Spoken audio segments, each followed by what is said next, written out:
All right. How was the food? Good. Yes. All right. My name is John Bedell. For those of you that don't know me, this is Dale Omart. We are two of the members of the board of Honduras. We just wanted to say hello to you. We're going to introduce the founder of Honduras Ministries, Jim, and his wife Frances here in a few moments, but we wanted to take a second and say hello.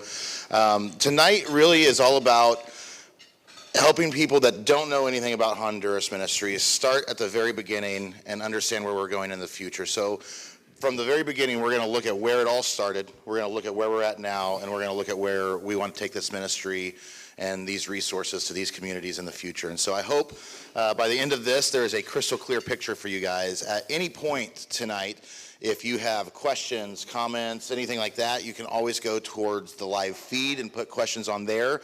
Also, you have a lot of board members walking around. Many of you are probably at tables with them. And so feel free to discuss amongst yourselves and have conversations. You won't bug us by talking at your tables. We want you to walk away knowing what you want to know about Honduras Ministries, because ultimately we want you to partner with us as we partner with the communities that we work with down there. I see a lot of faces in this room that have been down to Honduras. You guys know how impactful that is. I say every single trip I go down there, I end up coming back saying, wow, they've really helped me and ministered to me much more than I've helped and ministered to them. And so it is a beautiful partnership, and it is something that I think Dale and I would both wax poetic about how much it's changed our life, even kind of the trajectory of our lives in some capacity. So that's it for me. You want to say hi? Yeah, it's my turn to wax poetic. Yeah. So, as John mentioned, it's been a blessing to be a part of what we're doing. And I don't know, my brother's running the sound. This is probably payback. He's been waiting years for this revenge. He just been waiting. I don't even know. There we go. Hey. Thank you. Now he's going to just add feedback because, that's what you do when you're a brother. So Jim and I have known each other for over 10 years now. And I entered into the relationship thinking it was going to be kind of like a one trip and done type of deal. Well, in fact, it wasn't even going to be that. We were going to give a special offering. But God changed that whole concept when there were people in the church that we were working with at that time who came up and said, let's go, let's plan a trip. And we ended up going, and during my trip, I realized that God had a role, a more long-term role for me, and I've been involved ever since. John and I met on a trip, and it was during that trip that we really began to understand, I think, the potential of what the ministry could be. And the vision that has become Honduras Ministries has a life of its own. None of us own it. It is simply revealed to us as we live day to day and try to respond day to day to the needs. So I am excited to have you here to be able to share this with you. And as John mentioned, if you have questions, we want to make sure those questions get answered. And we're going to go through that whole process of giving you an idea of the foundation of the ministry all the way through to where we're going, or at least as best as we can see right now where we're going. And it all started with Jim and Frances. Jim went to Honduras. He wasn't necessarily intending to be a missionary. But again, God takes over sometimes. And so here he is now, some 23 or 24 years after his first trip to Honduras, and he is leading this ministry that has blossomed over that time. I'm excited to give you the chance to hear what's on his heart, to have him share a little bit of that ministry. And if Frances speaks, we'd love to hear her a little bit too. But right now I'm going to invite Jim and Frances to come up, and we're going to give him the opportunity to share. And if you would all just welcome Jim and Frances.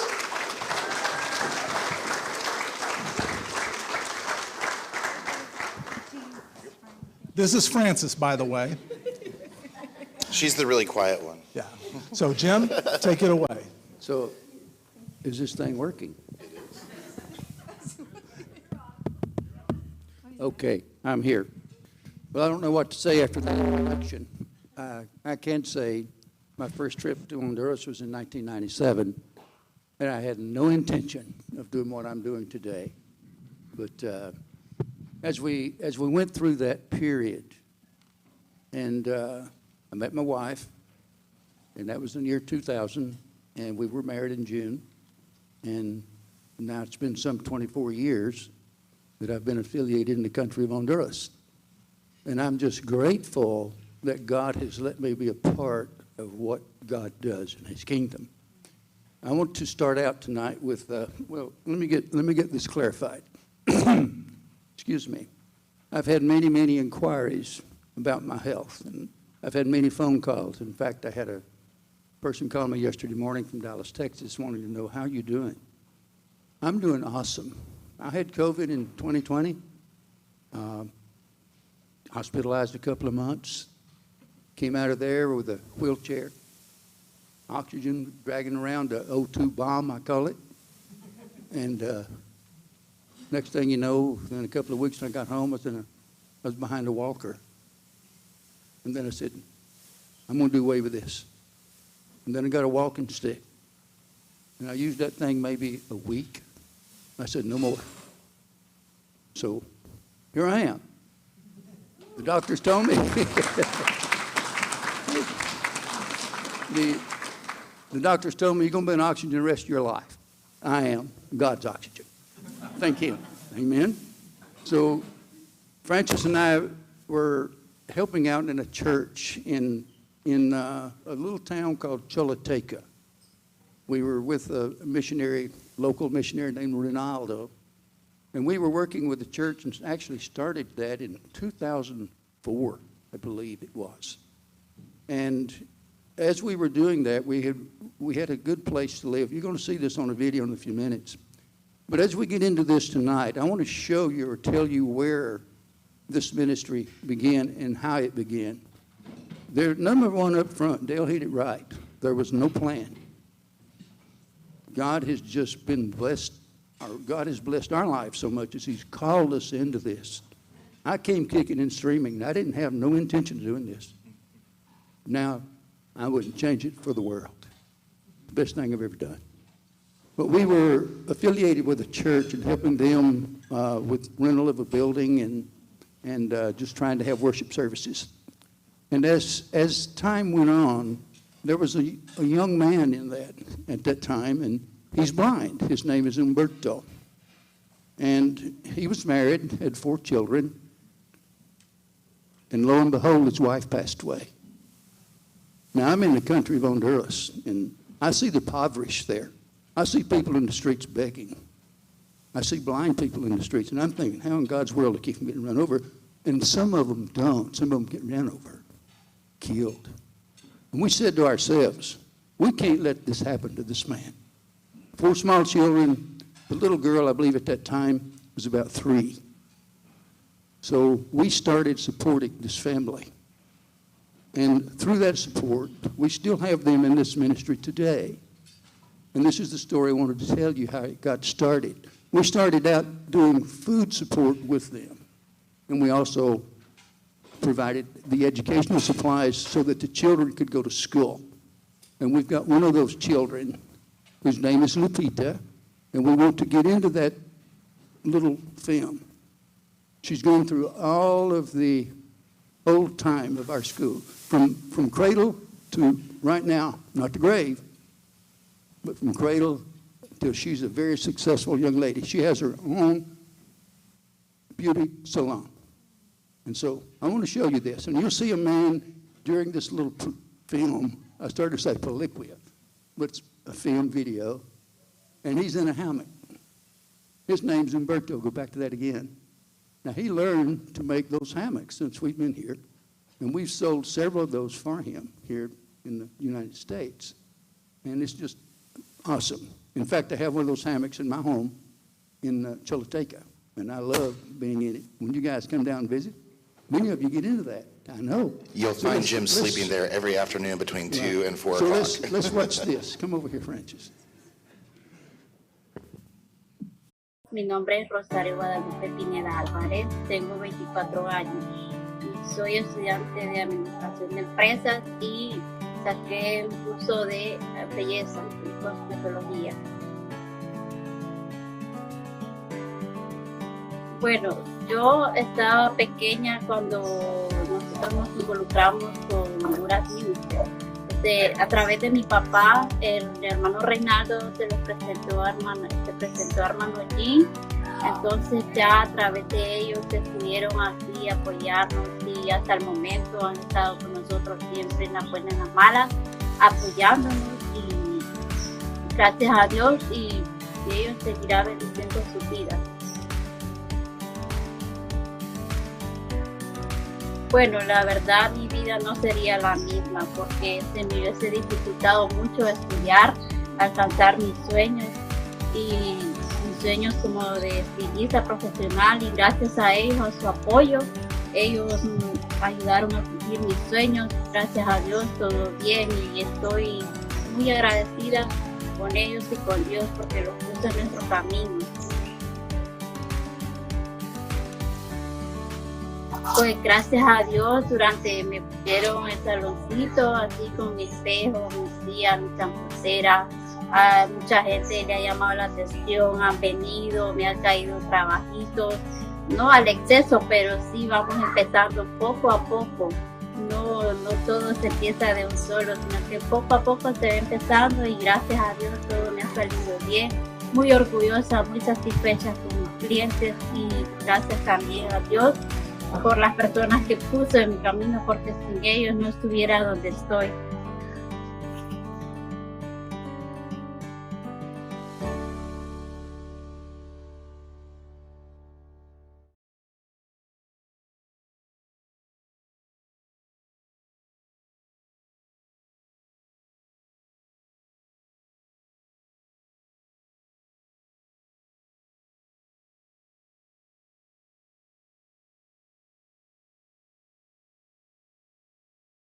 On his guitar, but that is literally where we started. That was it. I think one of my favorite things in getting to know Jim and getting to know the ministry over all the years that I've been here, one of my favorite things has always been Honduras Ministries is what it is today because Jim Martin just decided that he was just going to keep doing the next right thing.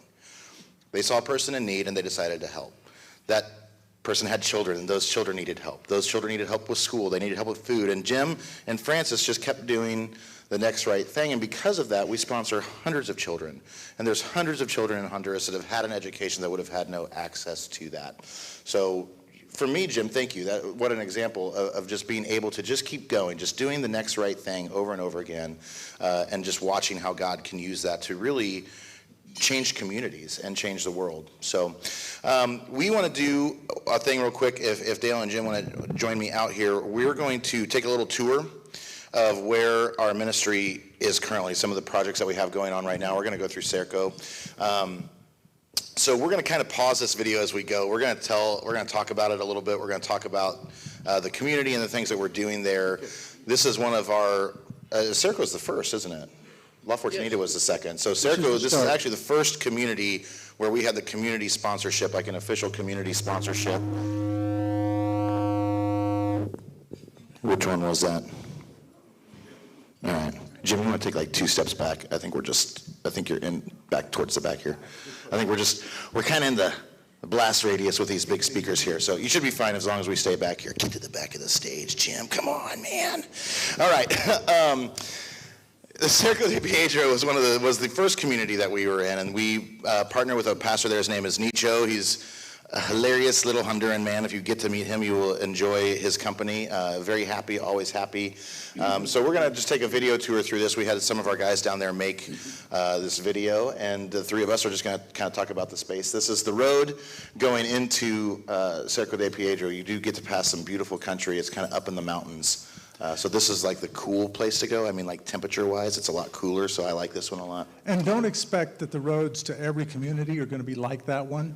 That's just blessed. Actually, I'm pretty sure that's the only one like that. That's the only one. All of our other communities are down very difficult roads. Yeah, let's pause that right here. This is the church building. Or not, yeah. Can we pause that one right there, Gary? Well, all right, there you go. Perfect, right there. This is the church building. If you can see over here on the left side of the screen, there's a pad. They use this for classroom space, for Sunday school, for stuff like that. This community does have a state school in it now. that they use. But this is the church building, so we're here often. The little kids will all play out in front here. Shh, nobody talk. I'm just kidding. You guys can go. Anyway, it's great. There's a little field over there where they used to play soccer. This is where basically the entire community will gather when we're there, and we'll have meals there and go for it. I think Yeah, you're all. this was the first church now that we entered in this community, and we're going to show you throughout this film too where we actually started, which is just up the road from here. Mm-hmm. And we were fortunate to build this building, and this is the first church. Now, our child enrichment program didn't begin here. It began in another community called La Fortunita, and we will get to that too in just a few minutes. One of the things that might be helpful too is to introduce you to the name of the ministry in Honduras, because they don't call it Honduras Ministries in Honduras. They call it what, Jim? Association Ministerias Pan de Vida. Okay, everybody know what that means? Oh, okay. What does it mean, Jim? Bread of Life Ministries. And so when you look at that sign that's over the door, they have the ministry name there, but they also have basically the theme verse, which is in Matthew 25, which talks about giving seeing somebody who's hungry and giving them bread. And that is essentially the history, the DNA of the ministry. Right, and also we, on our first van, we still have, that is penciled or painted on the side of it, Matthew 25:36, where I was hungry, you fed me, I was thirsty, you gave me a drink. Go. This is Anybody want to talk about this one? the children's program in action. Yeah. So the children's program involves several different components. If you want to visit the wall over here, you'll see some of those things that are outlined that are basic to the children's program: education, nutrition, scriptural teaching. There are a couple of meetings after school every week. When the kids get to about 6th grade, they graduate from the state school, and in some communities we have been able to employ teachers who will take them on up through the 9th grade. If they stick with the program, if their parents don't pull them out of school, they go work in the fields or whatever. And when they graduate from 9th grade, they're prepared to move into other parts of life. You know, what a great point. Let's talk about that. Gary, if you want to pause that footage there so we don't pause get for a too far behind. You know, maybe it's worth taking a second to explain that. One of the things that I've personally had friends ask me is, why do you go, I always tell my friends, I say we plant schools, not churches. That's kind of the language that I use around it. We're not an organization that goes into these communities and plants churches. We do try to go in and plant schools. And one of the questions I get all the time is, John, you're in a country with socialized education. These kids have free education. Why do you guys need to go in and do those things? And I think the reality, kind of the way something looks on paper versus the way that things operate in reality, is always a fair conversation to have. It's in the cities, yes. If a child is growing up in the city, in Choluteca, in Tegucigalpa, if they're growing up in one of the big cities, they do absolutely pretty much have unfettered access to education all the way through university.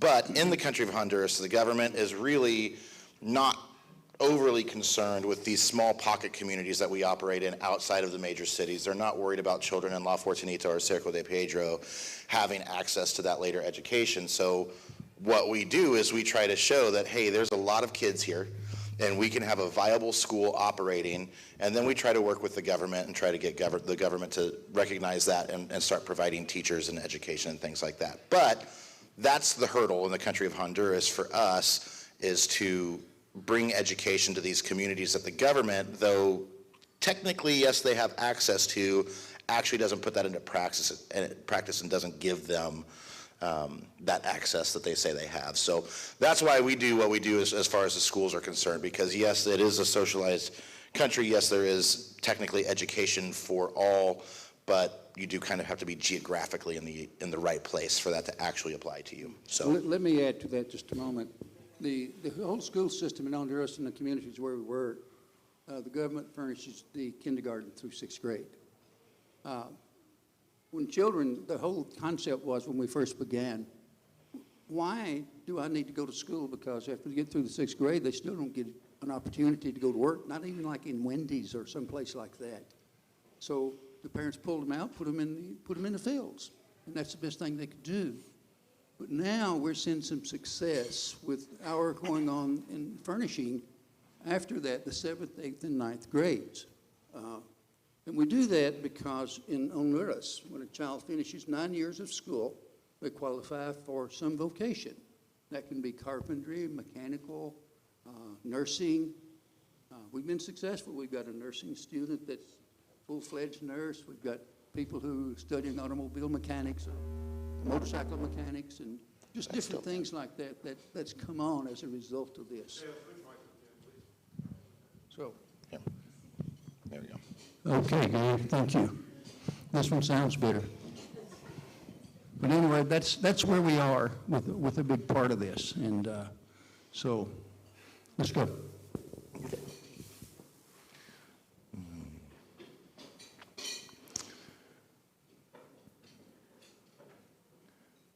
We should have had him play it earlier. Now we're waiting to get something to talk about.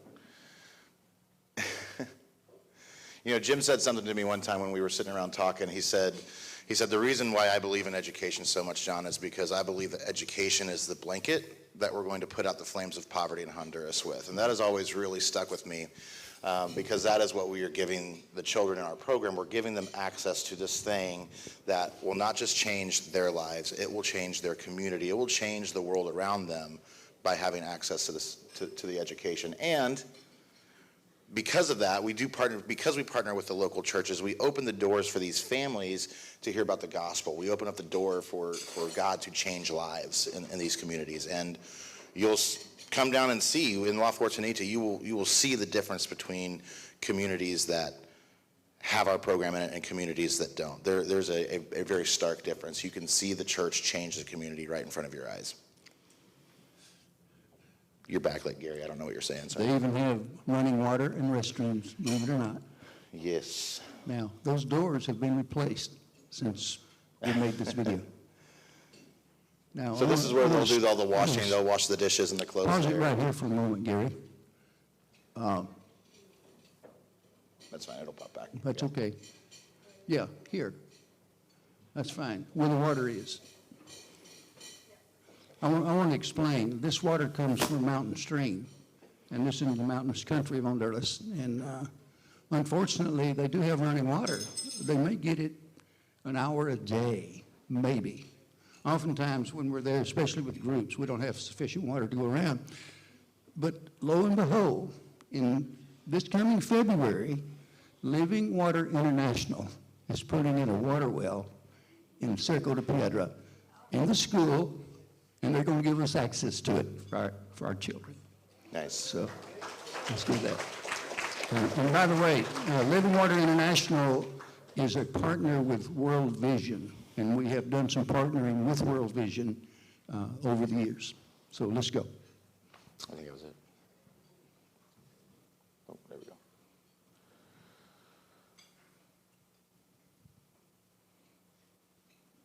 If you guys are really enjoying our silent videos, just a little hiccup that we've had today is we're actually not on Facebook Live right now because of the Facebook algorithm and copyrighted music. They shut us down in about a minute and muted everything. So we're trying really hard not to have any copyrighted music right now because we don't want the internet police to shut us down. This is Pastor Nicho. He's going toward our school building, and you're going to get to see inside of that, and that's one room. It's primitive, as we would say, but some education is better than no education. And unfortunately, a lot of these children are getting a good education.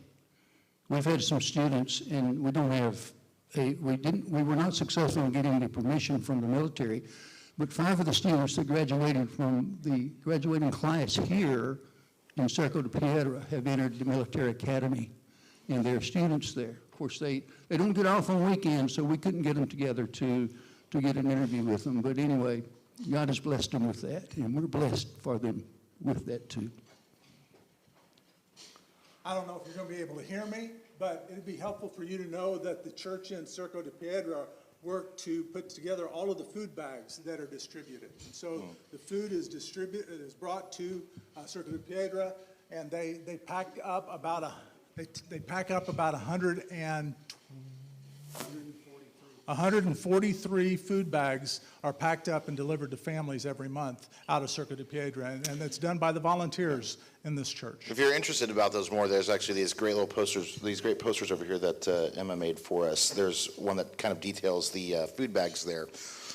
One of the things about the food bags for us, I mean, none of this is by accident. This is all intertwined. One of the reasons that we do the food bags, I mean, remember when I first started, I was like, are we doing food bags? Is that the best use? And you want to stop, Jim? Yeah, I wanted to point out, this is the school. Go back just a little bit. This is the school where the water wheel will be placed in that system there. That's kinder through 6th grade, and that's ran by the government. And we have our school system there in the church building and in the little building that you just saw. So back to the food bags, what I was talking about was this is all intertwined. So the children will get to 6th grade, and if there's no extra access for education there for them, their parents will pull them from school at that point, sometimes earlier, because a lot of the attitude there is, what's the difference between 4th grade or 6th grade if I'm just going to pull them from the school and have them work the fields with us anyway. So the child will go and work the fields, and that does produce a very small income, but it does produce some income. And the parents will do that because that income will help them provide food. One of the reasons why we have stuck behind the food bags and continue to do that is because that is a very tangible way for us to help them keep their kids in school. It's a means to an end basically for us, where if we can provide those food bags for them, if we can get their children sponsored and provide those food bags, those parents are then motivated to let us keep that child in school and help continue their education. Pay attention to where this property is right now and how Pastor Nicho is getting there. And we're going to go there too. In just a moment, Gary, I want you to pause it right in here. You see the rock wall. That's against the highway. That property was donated to us to build a church building on, and we just didn't know how to do that at that time. And I was there with a friend of mine and a brother. His name is Joe Bell, Old Lathy Christian Church. And as we were there, he looked out across the street where the church building is now. And he says, "Who owns that property?" I said, "I don't have a clue." Turns out it was one of the members of the church. And they sold us the property, $1,400. I'll never forget it. And so we built that church building that you saw. But this was the original site where we were going to build it. But we would have had to put in pilings, no telling what all, to shore it up and make it usable. So we still have the property. If you guys got an idea what to do with it, tell me.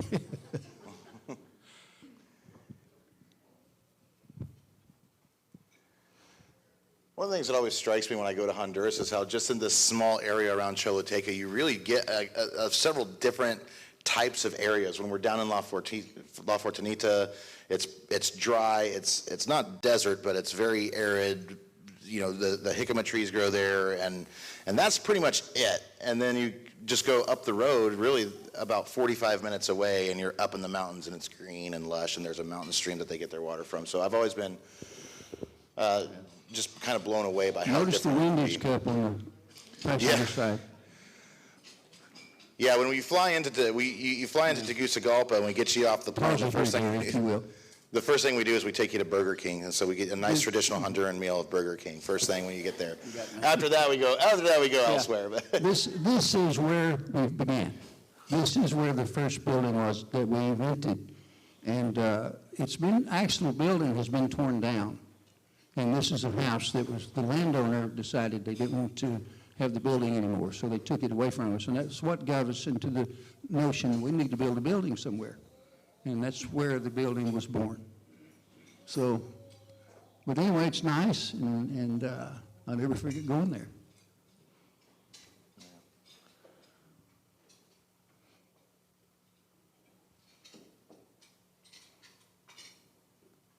That was Nicho, small in stature, grand in spirit.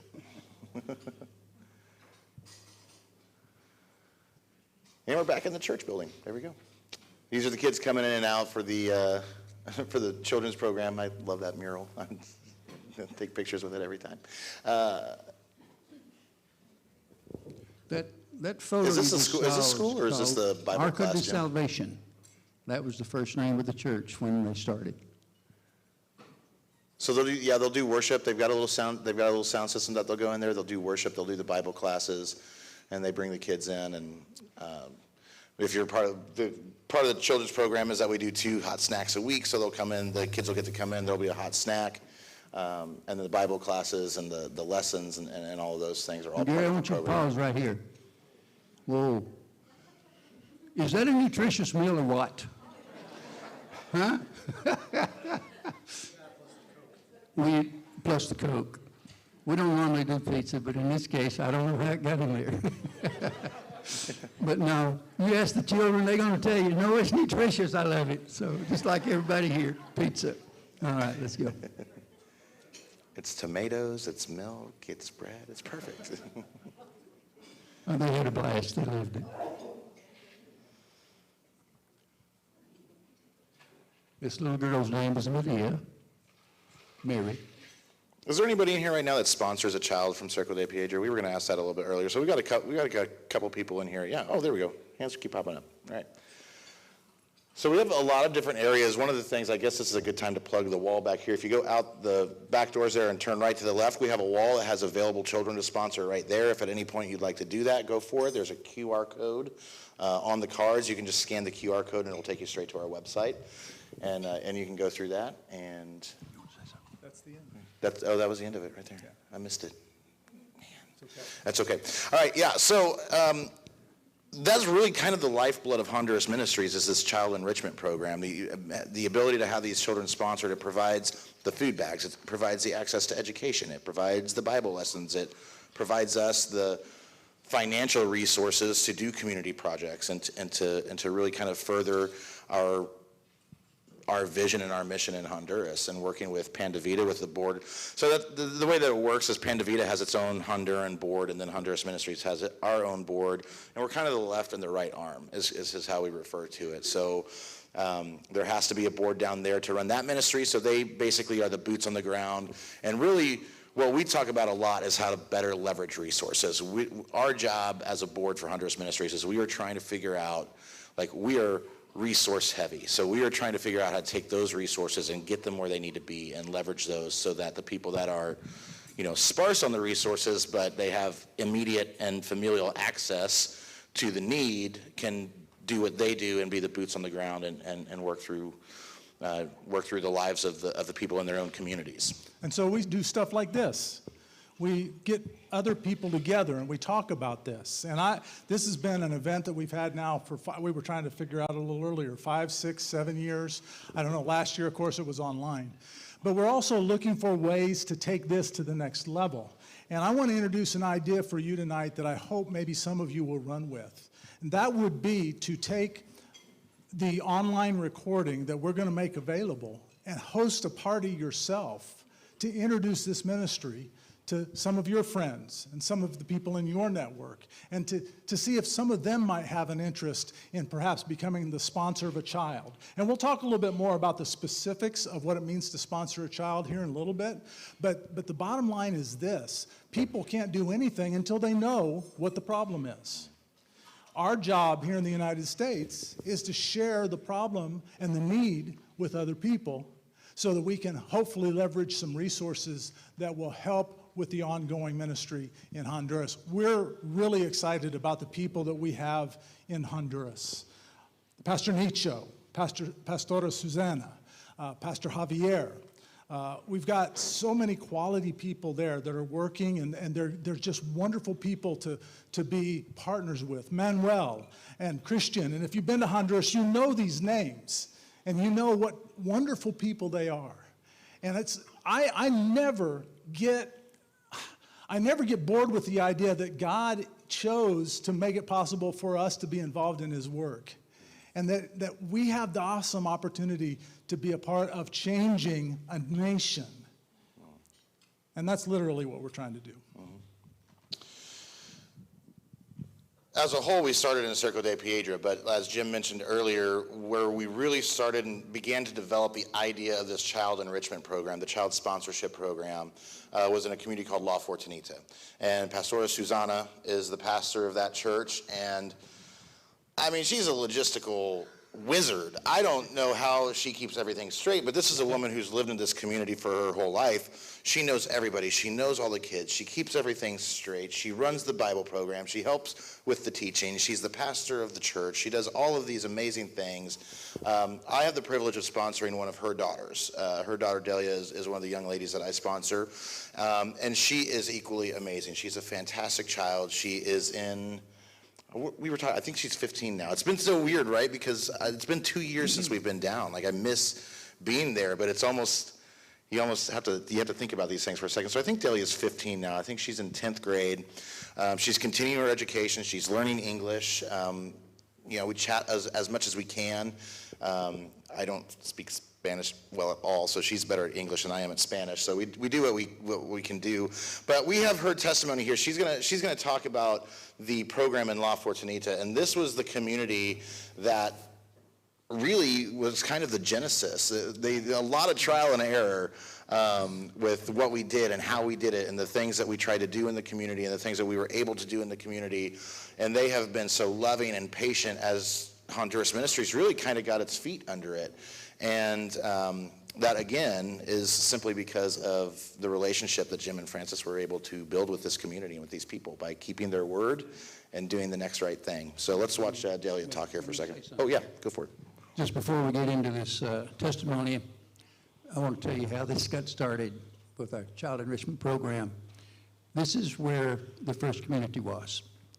I'll never forget it so long as I may live. We decided that we were going to start this program, and we wanted 25 children. That was it. So we got with Pastor Sandra, and we told her, or Pastor Susanna, not Pastor Sandra, Pastor Susanna.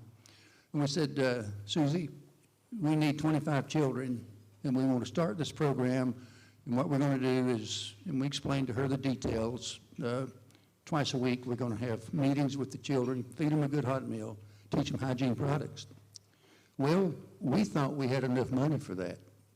Now, believe me, we did not have not one child sponsored yet. When we started the meeting, she brought 60 children into that.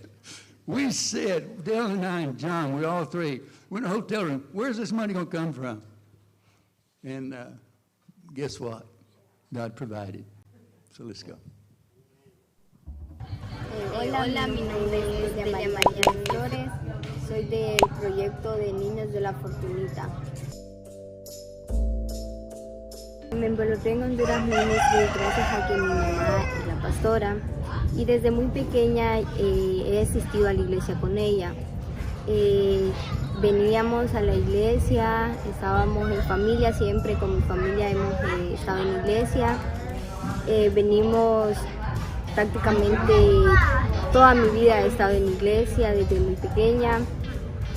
Me involucré, digamos que ya involucrada al 100% cuando tenía 12 años, que acepté a Cristo y luego me bauticé y así me he ido involucrando y sirviendo en la iglesia, gracias a Dios.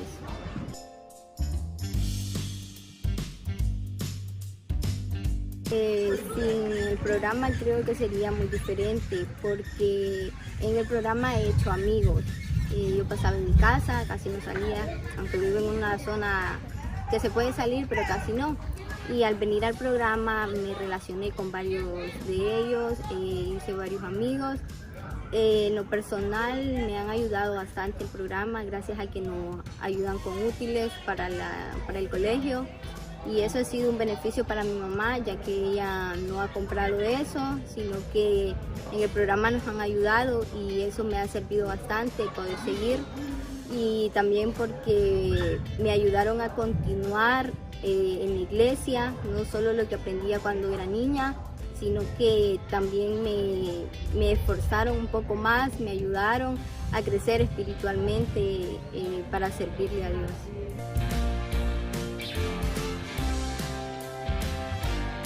Lo que más he disfrutado es estar en compañía con todos, porque ha sido un ambiente súper agradable con todos los niños del proyecto. Hemos salido a paseos, también nos encantaba que nos daban la palabra de Dios con imágenes la creación, por ejemplo, nos enseñaba muchas cosas con historias bíblicas y nos encantaba nos encanta que nos hablen de Dios de una manera que nosotros podamos entenderla a nuestra manera por la juventud, y nosotros la hemos aprendido bastante en el proyecto y eso nos ha motivado a seguir viniendo y a poder ser mejores.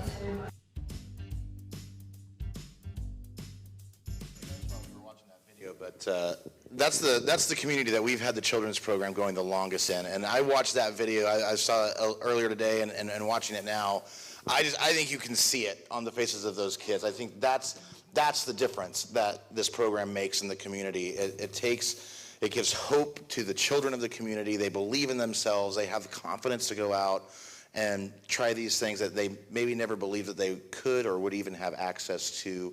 And I think that shows when you look at the kids in La Fortunita, when you see that program that's really taken hold and changed that community. So that's a little bit of that's where we started. Those are the two communities that really Honduras Ministries began in. The Cerco de Piedra started the partnerships and the food bags and things like that. And then with La Fortunita, that was really the genesis for the child enrichment program.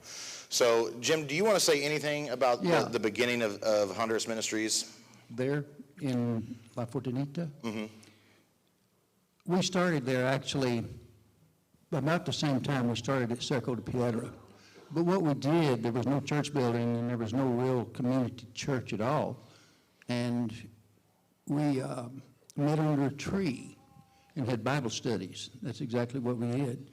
And really what got us into that community and got us where they had confidence in us was they had a water well and the pump was bad. So we repaired the pump.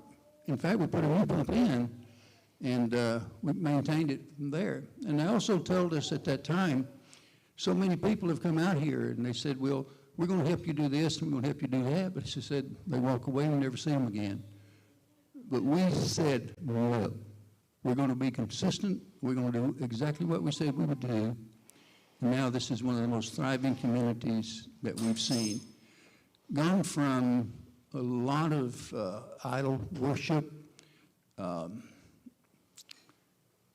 trying to think of the term for it, devil worship, I guess that's what you could say, and they've burned that away. They now worship Jesus Christ in most cases. So we're really pleased. And the other part about that is, it's not about me. It's about God, okay? That's what it's about. And we love La Fortunita. We have a lot of friends there. In fact, how many of you are sponsoring a child there from here today? Good, awesome. We still have children for sponsorship there. All right, let's It's move on. paradise. Yeah. I have to tell this story every time because it's just one of my favorite stories to tell about Jim. But this idea of, people come in and they make us this promise and then they leave. The first time Jim and Francis were in La Fortunita, anybody on the board that's met him, we all have this friend named Pedro. Pedro passed away a few years ago. He's a really old guy in the community. Very first time Jim was there, Pedro chased him off with a stick. Didn't like him, little 80-year-old man with a walking cane, and he's just chasing Jim out of the community because he was like, nope, we don't need you, we don't want you, we don't want your God, we don't know what you're selling, but we're not buying it. And then you fast forward, part of doing the next right thing sometimes is being stubborn. So Jim's got that one down. So he just keeps going, and he and Francis just stick and hang, and they just keep doing the next right thing in that community. And I have one of my absolute favorite pictures. I have it on my wall. Again, I don't speak Spanish. I didn't know what was happening, but I got this great picture of Pedro while we were down there. And it turns out that I got a picture of Pedro in a conversation with Jim and Francis. And in that conversation, he was telling them that he'd given up all of his idol worship, that he had decided that he was going to have a relationship with Jesus, and that he was very grateful that his friends had decided to stay and to help him through. And so Pedro left this earth knowing Jesus and having a relationship, because sometimes stubborn love is the best love. Yeah. There you go. So John really hasn't shared a whole lot about why he became so passionate about Honduras Ministries. I would like you to explain why you went to Honduras the first time, what you were there to do, and what your impressions were having been there. You know, that's perfect because I really feel like I haven't spoken enough. So thanks for giving me some time here. I had actually I was just leaving Ozark Christian College. I was working at Northside Christian Church, and Joe and Kirsten Williams Joe was the senior pastor at that time. Sent me down. Northside was a long-standing partner with Honduras Ministries, but just had really kind of no knowledge of what was going on. Communication had kind of broken down at some point, and Joe and Kirsten knew that I came in really with a passion for missions and wanting to be involved with the missions program there and see what we were doing in our community and globally and all of those things. So they sent me down there, and I really think that it was just such a wild ride. I think I came down for 2 weeks at that point. I think that I was down for maybe 10 to 14 days. And one of the very first conversations we had, Jim and Dale started talking about this program that they were filling out an application for. Mm-hmm. They kind of this mission incubator program here in Kansas City. And it just sounded really familiar to me. This is completely without context. I go, okay, where's this office at that you're getting? Is that on Wed Street in the Overland Park, Merriam area? It was yeah, it's right there. Are you turning this application into a guy named Jay? Yeah, we are. We're turning it into a guy named... Jay's one of my best friends. I literally was just talking with him about this program 2 weeks ago. Let's get him on the phone and talk to him. And so we sat right there in the living room with this application, and we talked to Jay and filled that out, and we got involved there. But immediately in my mind, it just kind of clicked. I was like, that's not normal. I mean, Kansas City is a small, big town, but it's still a big town. And, so it was one of those things that for me, I kind of immediately started paying attention. And we've been really honest about that. That trip was we were at a point as a church at that point where we were going, we don't really know anything that's going on. We don't really know what they're doing. Last time we had any great communication, we felt like it was spread kind of thin. So we really want to go down and see what's happening to see if we still want to be a part of this ministry. And I went down there, and I remember it took about 48 hours, and I said, we're not going anywhere. In fact, we're doubling down. We're going to start giving more money. We're going to start bringing trips down again. We were as responsible for the communication breakdown as the ministry was. And I came back to Northside. I told Joe and Kirsten, and they were very supportive. They were like, well, okay, let's do it. And so we doubled down, and we went hard in the paint for Honduras Ministries, and I've started coming down 2 or 3 times a year. I mean, how many people have been on trips with us before? How many people have been down to Honduras? How many people are going to go again if they can work it out? Every single hand. How many people think that might be paradise on earth? Because I'm right there. I would go there in a heartbeat right now. I was talking in the line, and we were talking about the trips, and that's always my bent. That's always the way that I go in my head. I want you to come to Honduras with me. That's every time. I mean, we can talk about it, we can stand on stage, but one of the things that I think about the gospel is this message of come and see. It's not let me talk to you, but let me tell you about it. That's part of it. But the gospel is always come and see. And I want you to come see Honduras. I want you to come see these communities, because I have never met a single person how long is it, 8 years with the ministry? 8 years with the ministry. I have not met a single person that has come down on a trip and not been involved with the ministry when they get back from it. It is a come and see ministry, and if you come down there, it will change your life, and you'll be a part of Honduras Ministries moving forward. I think we're just so ultimately confident in that. That's my story, and I bet if you went around your tables, that would be the story of the people at your table as well. So that's what I did. I got into that community, and I met Jim for the first time. That was the first time we'd met. And so I met Jim, and I knew Dale, and I was sold. And about less than a day in the country, I knew that it was something special was happening, and I wanted to be a part of it. So, and then we stayed. Yeah. And so, believe me when I say, we're not here to twist any arms to get your support. We simply want to introduce you to what's going on and let you make up your own mind about whether or not this is something God might be calling you to help with. I hope that you'll decide to do that. I hope you'll see some value in what we're doing. But in the end, God is going to speak to each of us, and God has woven each of us into what He's doing in this world. And that's where you need to follow, what He's calling you to do. I'm just thankful he's called me into this. And I'm excited to see where it's going to go. We have a video that talks about where we are now and also is designed to help you see a little bit more of where we're going to go. Why don't we go to that video, Gary, and we'll take you on a little tour of the countryside of La Fortunita. It's not, I mean, it's not really precise. Choloteca, yeah. So we started, as we talked about, the children's ministry started in La Fortunita, and then we went to Cerco de Pedra and got started there. And then also, we haven't mentioned the community of San Jose. And in San Jose, we had, the first time I went there, I've got to tell this story. The first time I went to San Jose, we had a plan to do a little bit of a puppet show. We did that. I got up and spoke for like 10 or 15 minutes. And I thought, well, this is going great.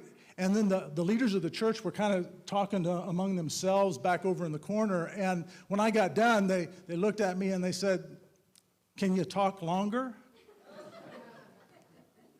The answer is yes.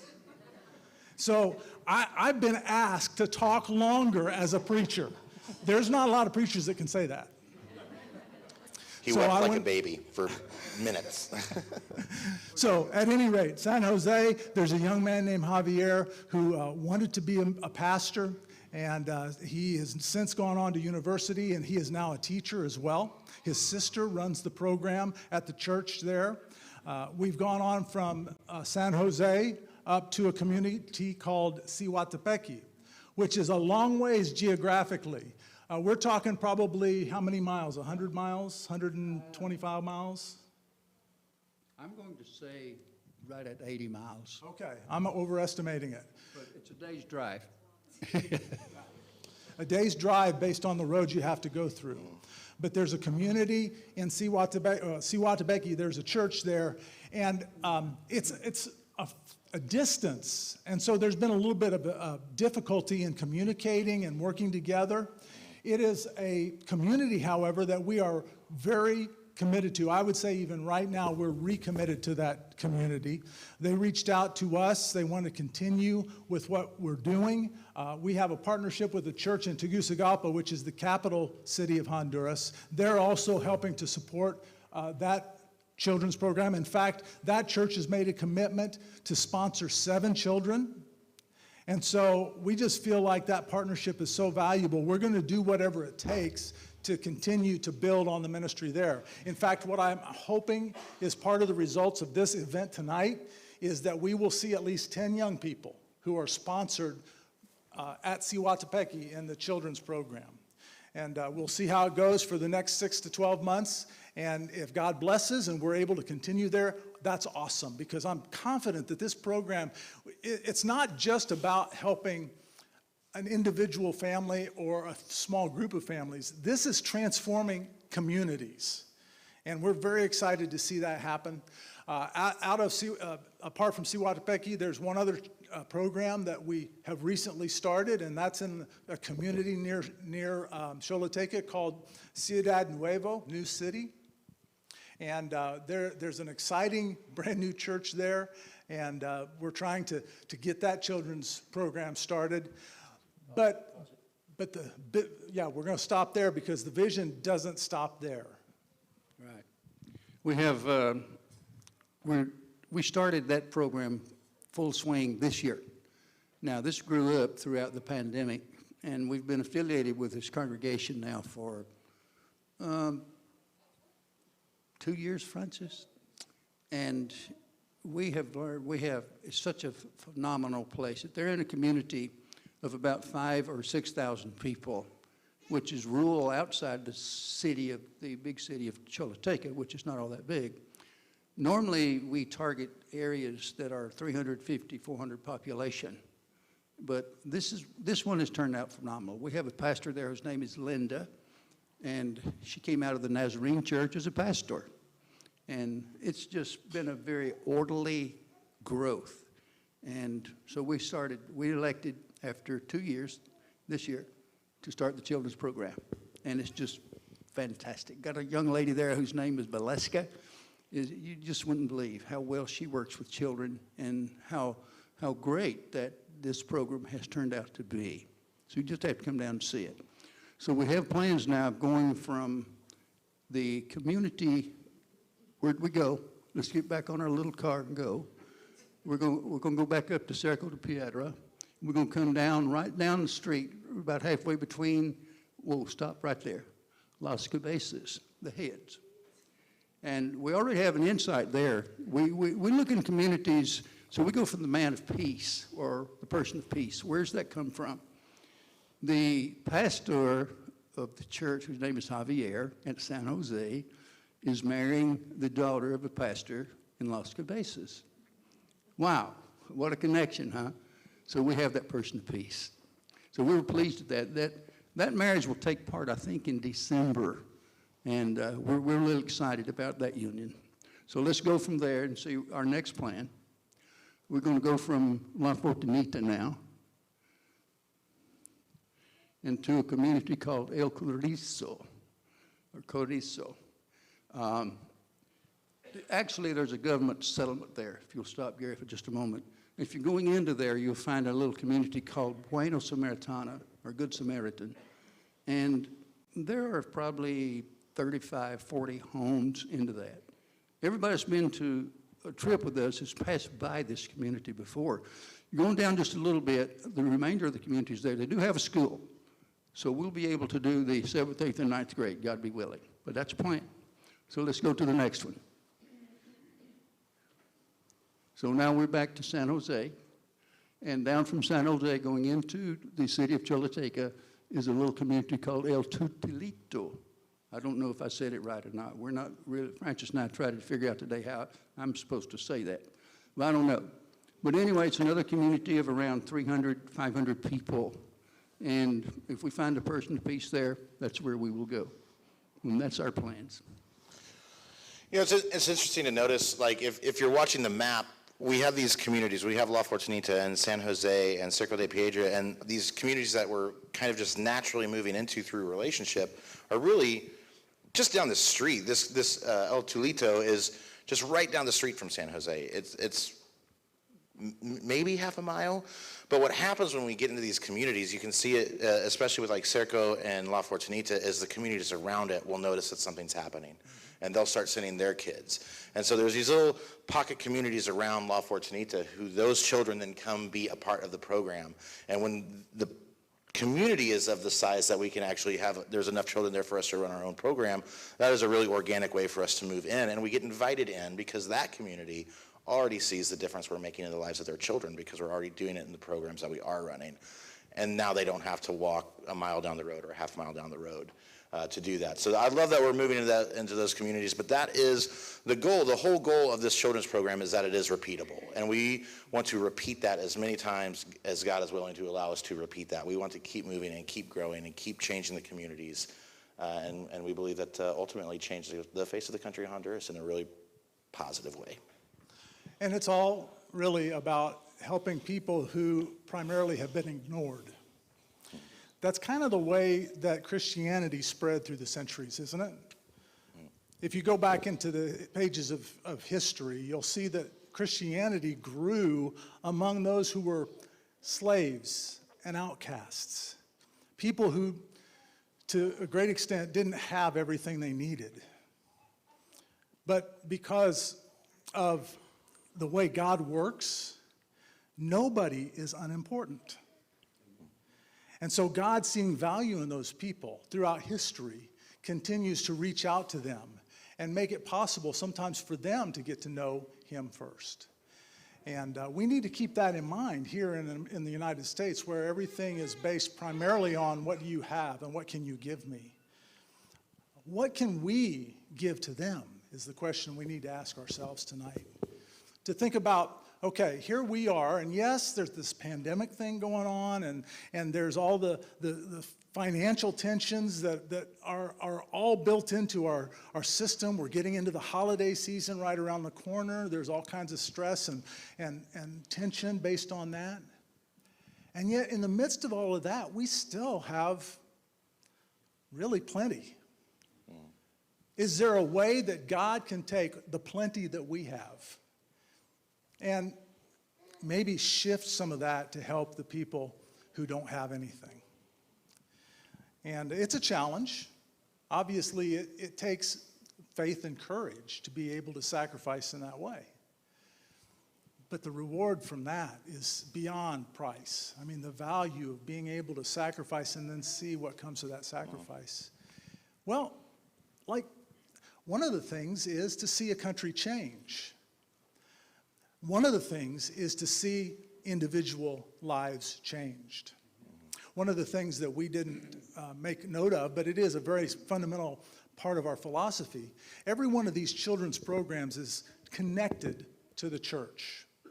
We don't go in to try to replace a church, but we want to work hand in hand with the church.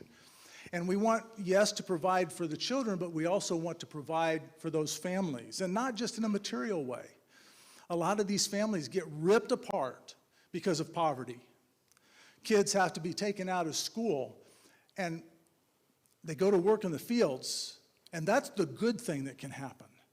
Because a lot of other things that could happen are much worse and would literally put a child in danger, take them apart from their family so that they would never see their family again. And so what we're doing is basically providing a lifeline for these kids. And it's all built around the fact that Jesus calls us to share. Jesus calls us to be reaching out to people. And we ultimately, yes, we want those young people and we want their families to learn who Jesus is. And when that happens, the results are incredible. Not my last trip, my next to last trip to Honduras, I had the chance to see about 16 or 17 young people and older people be baptized. We've got a video of a baptismal service that took place mid-August. The young people who are baptized in this particular, on this particular day all grew up in the children's program. And this is the result. We get to see them come to faith. We get to see them begin to see possibilities in their lives. I want you to pause it right here. Go back just a little bit. Right here. No, I think I got the wrong one. Go ahead and roll it. We'll see.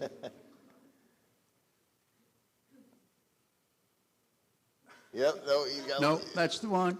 Pause that thing. every pastor Double knows take, sometimes you got to double duck them take. twice, you know. We got to make sure it sticks. We're just going to hold you down there a little bit. And all right, there we go. Yeah. You know, what we do to see life change. And it doesn't matter if you're involved in a ministry here in the United States or if you're involved with a ministry in Honduras. He just grabbed his head, threw it back down. We do this for life change. We do this to provide, like Dale said, a lifeline, a way for somebody's life to be affected. And this is the fruition of that. This is what we do it for.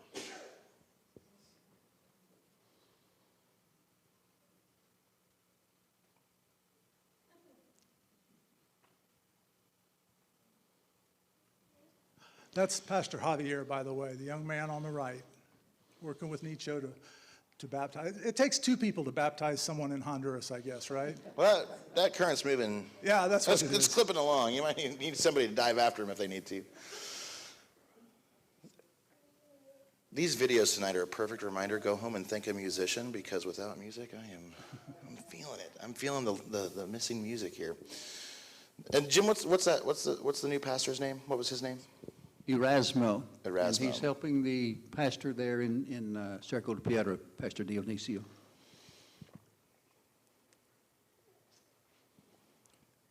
Actually, this is the bottom line, guys. This is why we're there.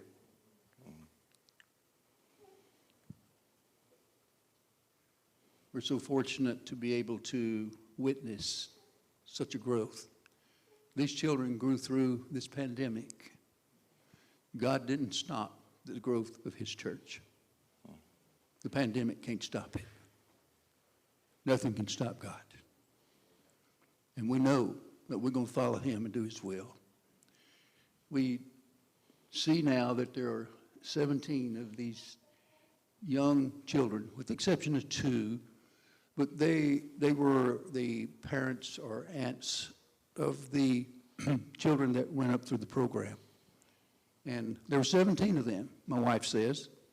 I thought there were 16, but my wife corrected me and said they're 17. We love this part of what we do. We want to go and make disciples. It brings hope to these communities, to these children. You know, without Jesus Christ, there's no hope. You take this country, it doesn't seem like there's any hope left. There's a lot of animosity, a lot of hatred. Goodness is difficult to see. We're so grateful and we're so blessed to be able to work with this ministry and work in God's vineyard and be a part of this, because it brings us hope. It gives them hope. We're just hoping that this will touch your heart, be a part of what God's doing. You can't stop him. He's going to do it, and we just love it. Basically, we've come to the point at tonight where we're really just. We're done? Yeah, well, yeah, we're almost. Yeah, Jim, you want to be done? Or you want to stay up here? You can stay up here. You can sit down. It's fine. Don't trip there. Don't trip there. Don't trip there. Don't trip there. All right. At least you don't have the walker. You're getting around pretty well. We want you guys to be involved with our ministry. We don't want you to be involved with our ministry because we care about your money or your resources. We want you to be involved with our ministry because our ministry is changing lives, and we want you to experience that. As a believer, we want you to experience the joy that comes from being generous and being part of something bigger than yourselves. We want those things for you, and God is moving in Honduras, and God is moving through this ministry, and we want you to partner with us because we want you to experience that. There's 4 things. One that I'm asking everybody in here, it's almost cliche to just say, partner with us in prayer. But we believe that prayer works. And if we believe that prayer works, then we do want you to partner with us in prayer. We want you to be praying for our ministry, and we want you to be praying for the children in Honduras. And we want you to be praying for life change and community change and national change and global change. We want that. So I'm asking all of you to partner with us in that way. And then all of you, there's 3 ways that are just very tangible that you can join in partnership with us. You can do a one-time financial gift. This is a fundraising event. I got to at least talk about money once. I'm so sorry. Anyway, we want you to do a one-time financial gift. We want you to partner with us. Try that first. If you're not ready to make a long-term commitment, try that first and see what God will do with that gift. So that's one way you can partner with us. The second way, if you're looking for something a little bit more long-term, you can sponsor a child. There are lots of kids there that need our help. There are lots of kids on the wall right there. We were just talking today. We were like, oh, man, we don't have all the kids from all the communities. We only have these children. So if you use the QR code on those flyers in the back, that will just take you to the general form on the website. There are plenty of kids. The 25 kids that we have back there, or 30 kids that we have back there, are not the only kids that need sponsors. We need sponsors. That is the lifeblood of our ministry. That is where we pool our resources and are able to affect change. We want you to sponsor children. And the third, it's a little scary right now, right? It's a little different because of the pandemic, but when we start taking trips again, we want you to come down, because I'm telling you, you can test me on this. We'll have a conversation about 4 or 5 years from now. I'll have the same conversation with you. You don't go down and not be changed, and you don't go down and forget about this ministry and those people, and you don't go down and not want to be a part of it forever. So we want you to partner in one of those 3 ways, and each of you are going to have some time here to decide which way that is, either a one-time gift, a child sponsorship, or committing that as soon as we do start taking trips again, we want you to come and see what we're doing in Honduras and what God is doing in Honduras. I'm done. I've talked plenty. I'm going to let you talk. We're going to pray. Dale's going to pray for us when he's done. And then we're just going to play some music. There will be actual music. And we're just going to give you guys 10 or 15 minutes to just talk amongst yourselves, pray with your spouse, talk with the people at your table, and make a decision. And we hope that you'd be willing to partner with us and see what's going on. So key for me in the understanding of how much should I give are a couple of things. And I'm not just talking about giving to Honduras Ministries. I'm talking about the fact that, you know, God has created us and called us to be generous. To a great extent, that separates us from the rest of creation. God has equipped us to be generous. He's equipped us to be givers. But how much should I give? The keys for me. Quick story from the Bible about the fact that, well, we don't know this from the Bible. We know that there was a huge earthquake that took place in the city of Jerusalem, and there was a lot of need there. And if you read between the lines in the New Testament, you see that Paul, who's a pretty well-known guy in the New Testament, he wrote a lot of it. So he's traveling around from church to church, and they're giving donations. And a lot of that money was given specifically to go to help with the needs in Jerusalem. And you know what? They faced the same question. How much should I give? How much should I give? And Paul was pretty clever and pretty quick to point out, really, it's not based on anybody else. It's based on what God has given you. What do you have? And it doesn't matter the ultimate dollar size. What matters is what's in your heart. What's in your heart? Are you being generous? There are people in this room who could probably give hundreds, maybe thousands of dollars, and yeah, it would show up on their radar. There are other people who are in this room that giving $10, $50, $100 shows up big time. In the end, it doesn't matter the dollar amount that you give. What matters is what's in your heart. And then the other thing that I keep coming back to, we have been created in God's image, and God is a giver. Dare I say, all I have to do is point to the cross? God gave his son for us. And God calls us to walk in his footsteps. So John is so accurate about the fact that it all begins with prayer. I'm going to encourage you, and I'm going to pray for us in just a minute, for God to meet us one-on-one right in the living room of our hearts. And let's really seek God about how much perhaps he may want us to give tonight, whether we should give. That's more a question between you and him than it is between you and me. What is God calling you to do? And so take a moment. We're going to pray together. Take a moment and talk. There are people at every one of these tables who are already sponsoring children. Or if you have questions and would like to talk to a member of the board of directors, we'd be happy to share with you. But consider how God may be calling you to help tonight. I'm going to pray, give you 10 or 15 minutes to consider yourselves about what to do. We have a young lady equipped to help you. If you'd like to go back into the area there, the foyer area, she's set up to help you actually begin a sponsorship tonight, or you can do it right on your phone. If you wanted to go to the Honduras Ministries website, you can take care of that yourself. Just follow the process. But take a moment now and let's consider where God may be calling you or how God may be calling you to get involved. And then after you spend some time thinking about that, I'll come back up and I'll dismiss us. So let's have a prayer right now. Dear God in heaven, this is your work. And so, since it is your work, I'm asking for you to resource your work, to move in our minds and in our hearts in whatever way is appropriate for your purpose.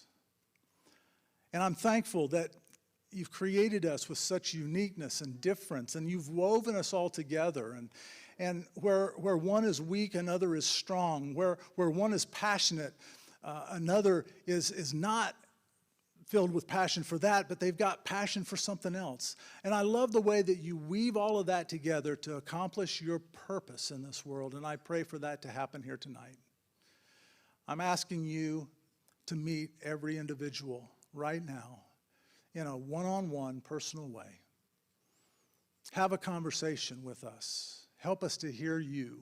In the midst of all of this presentation and all the information, help us to hear your voice and move in our hearts in the way that will help to resource your work. We love you, we thank you, and we pray this in Jesus' name. Amen.